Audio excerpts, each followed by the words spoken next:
ನಮಸ್ಕಾರ, ವನಶ್ರೀ ಚಾನಲ್ಗೆ ಸ್ವಾಗತ. ಹೊಸ ವಿಡಿಯೋ ತಂದಾಯಿತು, ಬನ್ನಿ ಇವತ್ತು ಶ್ರೀಗಂಧದ ಗುಡಿ ಸೀರಿಯಲ್ಲು ಹೇಗೆ ಮೂವ್ ಆಗ್ತಿದೆ, ಏನು ಸ್ಟೋರಿ ನೋಡೋಣ. ಅದಕ್ಕಿಂತ ಮುಂಚೆ ನನ್ನ ವಿಡಿಯೋಕ್ಕೆ ಸಬ್ಸ್ಕ್ರೈಬ್ ಮಾಡಿಲ್ಲ ಅಂದರೆ ದಯವಿಟ್ಟು ಸಬ್ಸ್ಕ್ರೈಬ್ ಮಾಡ್ಕೊಳ್ಳಿ, ಹಾಗೆ ಒಂದು ಲೈಕ್ ಕೊಡಿ.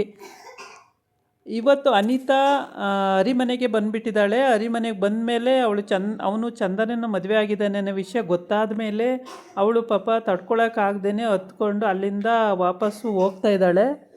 ಹೋಗಿ ಅಲ್ಲಿ ಏನು ಮಾಡಬೇಕು ಅಂತ ಗೊತ್ತಾಗ್ದಲ್ಲೇ ರೋಡಲ್ಲಿ ಹತ್ಕೊಂಡು ಹೋಗ್ತಲೇ ಇದ್ದಾಳೆ. ಆವಾಗ ಮುತ್ತು ಓಡೋಗ್ತಾನೆ ಅಲ್ಲಿಗೆ. ಓಡೋಗ್ಬಿಟ್ಟು ಇರು ಇರು ಏನೂ ಆಗಲ್ಲ, ಇರಮ್ಮ ಒಂದು ನಿಮಿಷ, ಇರಮ್ಮ ಒಂದು ನಿಮಿಷ, ತಪ್ಪಾಯಿತು, ಇರಮ್ಮ ಇರಮ್ಮ ಅಂತ ಹೋಗ್ತಾನೆ. ಏನಿರೋದಣ್ಣ ಅಂತ ಹೇಳಿ ಅವಳು ಪಾಪ ಗೋಳಾಡ್ತಾ ಅಳ್ತಾ ಇದ್ದಾಳೆ. ಅದಕ್ಕೆ ಮುತ್ತು ಸಮಾಧಾನ ಮಾಡ್ತಿದ್ದಾನೆ. ಸುಮ್ಮನಿರಮ್ಮ, ಏನೂ ಆಗಲ್ಲ, ಅಳಬೇಡ, ಮದುವೆ ಆಗಿದೆ ಅಂತ ನಿನಗೂ ಗೊತ್ತಿರಲಿಲ್ವಾ, ಏನಕ್ಕೆ ಈ ಥರ ಪ್ರೀತಿ ಪ್ರೇಮ ಅಂತ, ನೀನು ಇಷ್ಟು ಚಿಕ್ಕೋಳು, ನೀನು ಹೋಗಿ ಹೋಗಿ ಹರಿನ ಮದುವೆ ಲವ್ ಮಾಡೋಕ್ಕೂ ಇದು ಮಾಡಿದ್ದೀನಿ ಅಂತ ಹೇಳ್ತೀನಿ. ಅಣ್ಣ, ನನಗೆ ಯಾವತ್ತೂ ಅವ್ರು ಹೇಳಲೇ ಇಲ್ಲ. ನನ್ನ ಜೊತೆ ಮಾತಾಡುವಾಗೆಲ್ಲ, ಲವ್ ವಿಷಯ ಮಾತಾಡುವಾಗೆಲ್ಲ ಅವರು ಹ್ಞೂ ಅಂತ ಎಲ್ಲ ಎಂಕರೇಜ್ ಮಾಡೋರು. ನಾನೇನಮ್ಮ ಅಣ್ಣ ಮಾಡಲಿ, ನನ್ನ ಲವ್ ಮಾಡ್ತಾವ್ರೆ ಅಂತಲೇ ತಿಳ್ಕೊಂಬಿಟ್ಟೆ ನಾನು, ನನಗೆ ಇದು ಗೊತ್ತೇ ಆಗಲಿಲ್ಲ ಕಣಣ್ಣ ಅಂತ ಹೇಳ್ತಾಳೆ. ಆವಾಗ ಸರಿ ಇರಲಿ ಬಿಡಮ್ಮ, ನೀನು ಒಬ್ಬಳೇ ಹೋಗೋದು ಬೇಡ ಮನೆಗೆ, ನಿನ್ನನ್ನು ನಾನು ಡ್ರಾಪ್ ಮಾಡಿ ಬರ್ತೀನಿ ಅಂತ ಹೇಳ್ತಾನೆ. ಇಲ್ಲ ಇಲ್ಲ ಬೇಡ, ನಾನು ನಡ್ಕೊಂಡೇ ಹೋಗ್ತೀನಿ ಅಂತ. ಅಯ್ಯೋ ಬೇಡ ಬಿಡಮ್ಮ, ರೋಡಲ್ಲೆಲ್ಲ ನೋಡ್ತಾ ಇರ್ತಾರೆ, ನಡ್ಕೊಂಡು ಹೋಗೋದು ಬೇಡ, ನಿಮ್ಮ ಮನೇಲಿ ಯಾರ್ಯಾರು ಇದ್ದಾರೆ ಅಂತ ನಮ್ಮ ಮನೇಲಿ ಯಾರಿಲ್ಲ, ಫ್ರೆಂಡ್ಸು ನಾವೆಲ್ಲ ಇದ್ದೀವಿ. ನಿಮ್ಮೂರು ಯಾವುದು? ನಮ್ಮೂರು ಚಿಕ್ಕಮಂಗ್ಳೂರು, ಅಲ್ಲಿರ್ತಾರೆ ಅಪ್ಪ ಅಮ್ಮ ಎಲ್ಲ, ನಾನು ಮಾತ್ರ ಇಲ್ಲಿದ್ದೀನಿ ಅಂತ ಹೇಳ್ತಾಳೆ. ಅಯ್ಯೋ ದೇವ್ರೇ ಅಂತ ಹೇಳ್ಬಿಟ್ಟು, ಇರಮ್ಮ ಒಂದು ಆಟೋನಾರು ಕರಿತೀನಿ, ಆಟೋದಲ್ಲಿ ಕರ್ಕೊಂಡೋಗಿ ಬಿಟ್ಟು ಬರ್ತೀನಿ ಅಂತೇಳಿ ಆಟೋ ಅಂತಾನೆ, ಅಲ್ಲೊಂದು ಆಟೋ ಬರ್ತಿರುತ್ತೆ, ಆಟೋ ಅಂತಾನೆ, ಆಟೋ ಬಂದು ನಿಲ್ಲುತ್ತೆ. ಆಮೇಲೆ ಹತ್ಕೊಂಡು ಇಬ್ಬರು ಹೋಗ್ತಾರೆ. ಆದರೆ ಇಲ್ಲಿ ಏನಾಗಿದೆ ಅಂದರೆ, ಹರಿ ತುಂಬಾ ತಲೆ ಕೆಡ್ಸ್ಕೊಂಬಿಟ್ಟಿದ್ದ. ಧೈರ್ಯವಾಗಿ ಮದುವೆ ಆಗಿದೆ ಅಂತ ಹೇಳೋಂಗೂ ಇಲ್ಲ, ಇತ್ಲಿಗೆ ಅವಳು ಲವ್ನ ಬಿಡೋಂಗೂ ಇಲ್ಲ. ಈ ಪರಿಸ್ಥಿತಿಗೆ ಇವನು ಬಂದುಬಿಟ್ಟಿದ್ದ. ಹಾಗಾಗಿ ಚಂದನ ಏನೂ ಮಾಡ್ತಿರ್ಲಿಲ್ಲ, ಸುಮ್ಮನೆ ಇದ್ದುಬಿಟ್ಟಿದ್ಲು. ಅವಳು ತಲೆನೇ ಕೆಡ್ಸ್ಕೊತಾ ಇರಲಿಲ್ಲ. ಲವ್ ಮಾಡು ಆಯಿತು ಮದುವೆ ಮಾಡ್ತೀನಿ, ಲವ್ ಮಾಡು ಆಯಿತು ಮದುವೆ ಮಾಡ್ತೀನಿ ಅಂತ ಹಿಂಗೆ ಹೇಳ್ಕೊಂಡು ಬರ್ತಿದ್ಲು. ಆದರೆ ಈ ಹುಡುಗಿ ಫುಲ್ಲು ಲವ್ ಮಾಡಿಬಿಟ್ಟಿದ್ಲು ಅವನ್ನ ಇಲ್ಲ ಅಂದರೆ ನನಗೆ ಪ್ರಪಂಚನೇ ಇಲ್ಲ ಅನ್ನೋ ಮಟ್ಟಕ್ಕೆ ಆಗಿಬಿಟ್ಟಿದ್ಲು.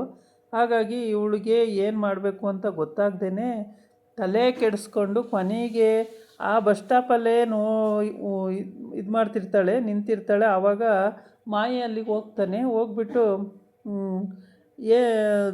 ಇವರೆಲ್ಲಿ ಹರಿಯವರು ಫೋನ್ ಎತ್ತುತ್ತಾ ಇಲ್ಲ, ಎಷ್ಟು ಸಲ ಫೋನ್ ಮಾಡಿದ್ರು ಫೋನ್ ಎತ್ತುತ್ತಾ ಇಲ್ಲ, ಎಲ್ಲಿ ಹರಿಯವರು ಅಂತ ಕೇಳ್ತಾಳೆ.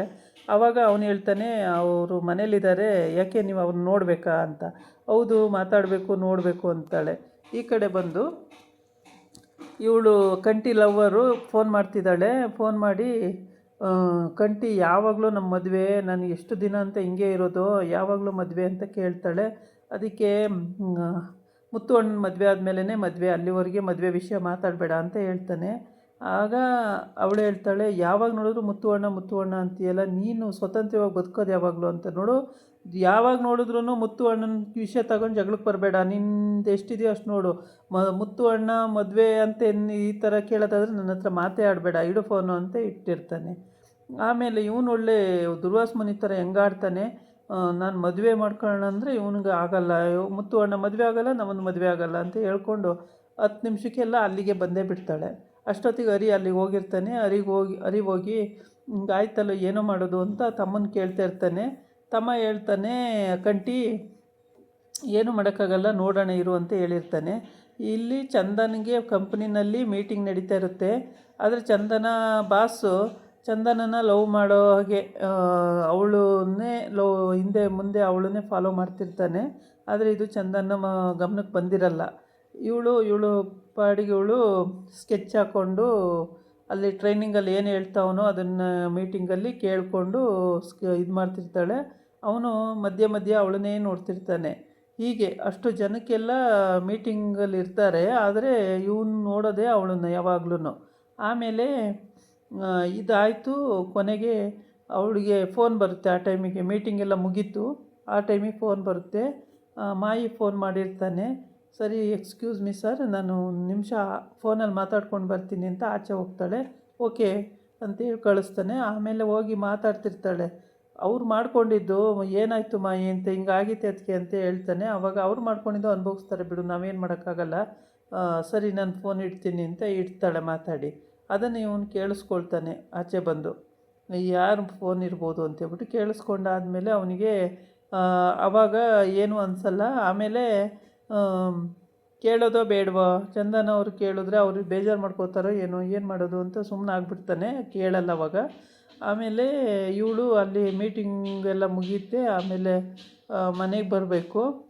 ಆದರೆ ಅಲ್ಲೇನಾಗುತ್ತೆ ಅಂದರೆ ಹರಿ ಹೋಗ್ಬಿಟ್ಟು ಕಂಠಿ ಹತ್ರ ಕೇಳ್ತಾ ಇರ್ತಾನೆ, ಅಲ್ಲ ಕಣೋ ಕಂಠಿ, ಹಿಂಗೆ ಆಯ್ತಲ್ಲ, ಏನೋ ಮಾಡೋದು, ಈ ಒಳ್ಳೆ ಅವಳು ಸುಮ್ಮನೆ ತಮಾಷೆ ಮಾತಾಡ್ತಾಳೆ ಅಂದರೆ ನಿಜವಾಗ್ಲೂ ಲವ್ ಮಾಡ್ತಾಯಿದ್ದೀನಿ ಅಂತಿದ್ದಾಳಲ್ಲೋ, ಏನೋ ಮಾಡೋದು ಅಂತೇಳಿ. ಒಳ್ಳೆ ಸರಿ ಹೋಯ್ತಲ್ಲೋ, ಅನುಭವಿಸು, ನಿನಗೆ ಗೊತ್ತಿರಲಿಲ್ವ ಅವಾಗ, ಫಸ್ಟೇ ನಿಜ ಹೇಳ್ಬೇಕಾಯಿತು ಅಂದ್ರೆ, ನಾನು ಚಂದನನ ಉರ್ಸೋಕ್ಕೋಸ್ಕರ ಹಂಗೆ ಮಾಡಿದೆ ಕಣೋ, ನನಗೇನು ಗೊತ್ತಾಗಿತ್ತು ಹಿಂಗಾಗುತ್ತೆ ಅಂತೇಳಿ. ಅವಳು ನಿಜವಾಗ್ಲೂ ಲವ್ ಮಾಡ್ತಾವಳೆ ಅಂತ ನನಗೇನೋ ಗೊತ್ತು, ನಾನು ಯಾವತ್ತೂ ಅವಳನ್ನು ಲವ್ ಮಾಡೋ ದೃಷ್ಟಿಲೂ ಮಾತಾಡಿಲ್ಲ, ಲವ್ ಮಾಡ್ತೀನಿ ಅಂತಲೂ ಹೇಳಿಲ್ಲ. ಅವಳೇ ಅದನ್ನು ತಿಳ್ಕೊಂಡು ಆ ಥರ ಮಾಡ್ಕೊಂಡು ನಾನು ಏನೋ ಮಾಡೋಕ್ಕಾಗುತ್ತೆ ಅಂತ ಹೇಳ್ತಾನೆ. ಆವಾಗ ಇಲ್ಲಿ ಮುತ್ತು ಹೇಳ್ತಾನೆ ಇವಳಿಗೆ ಸಮಾಧಾನ ಮಾಡಿ, ಎಷ್ಟೆಲ್ಲ ಹೇಳಿ, ಬುದ್ಧಿ ಎಲ್ಲ ಹೇಳಿ, ಅಳಬೇಡ, ನಿನಗೆ ಭವಿಷ್ಯ ಇದೆ, ನೀನು ಬೇರೆ ಹುಡುಗನ ಮದುವೆ ಮಾಡ್ಕೋ, ಅವ್ನ ಮದುವೆ ಆಗೋಗಿದೆ, ಅವ್ನು ಕಟ್ಕೊಂಡು ಏನು ಮಾಡ್ತೀಯ, ಹಾಗೆ ಹೀಗೆ ಅಂತೆಲ್ಲ ಬುದ್ಧಿ ಹೇಳಿದ್ರು ಕೂಡ, ಆದರೆ ಹರಿನ ಇವಳಿಗೆ ಮರೆಯೋಕ್ಕಾಯ್ತಾಯಿಲ್ಲ. ಹರಿನೇ ಬೇಕು ಇವಳಿಗೆ, ಎಲ್ಲ ಪ್ರತಿಯೊಂದು ವಿಷಯಕ್ಕೂ ಹರಿ ಬೇಕು. ಏನು ಮಾಡೋದು ಅಂತೇಳ್ಬಿಟ್ಟು ಚಿಂತೆ. ನಾನು ಎಲ್ಲರಿಗೂ ಹೇಳ್ಕೊಬಿಟ್ಟಿದ್ದೆ, ನನ್ನ ಲವ್ವರು ಅವ್ರನ್ನೇ ಮದುವೆ ಆಗೋದು ನಾನು ಅಂತೆಲ್ಲ ಹೇಳ್ಕೊಂಬಿಟ್ಟಿದ್ದೆ.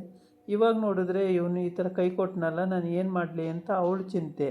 ಆದರೆ ಆ ಹುಡುಗಿ ತುಂಬಾ ಚಿಂತೆ ಮಾಡ್ತಾಯಿದೆ. ಆದರೆ ಇವನಿಗೆ ಆ ಹುಡುಗಿ ಬಗ್ಗೆ ಥಿಂಕಿಂಗ್ ಇಲ್ಲ. ಎಲ್ಲಿ ಚಂದನ ನನಗೆ ಬೈತಾಳೋ, ನನ್ನ ಚೀಮಾರಿ ಹಾಕಿ ಸಪ್ರೇಟ್ ಮಾಡಿಬಿಡ್ತಾಳೋ, ಇನ್ನೂ ದೂರ ದೂರ ಹೋಗ್ಬಿಡ್ತೀನೋ ಅಂತ ಇವನಿಗೆ ಭಯ ಹತ್ಕೊಂಡಿದೆ ಇವಾಗ. ಆಮೇಲೆ ಸಂಜೆ ಮನೆಗೆ ಬರ್ತಾಳೆ. ಮನೆಗೆ ಬಂದು ಎಲ್ಲರೂ ಮನೇಲೇ ಇರ್ತಾರೆ. ಇದೇ ವಿಷಯ ಟಾಪಿಕ್ ತಗೊಂಡು ಮಾತಾಡುವಾಗ ಇದಾಗಿತ್ತು ಇವತ್ತಿನ ವೀಡಿಯೋ. ನಾಳೆ ಇನ್ನೊಂದು ವೀಡಿಯೋ ಜೊತೆ ಬರ್ತೀನಿ. ನಮಸ್ಕಾರ.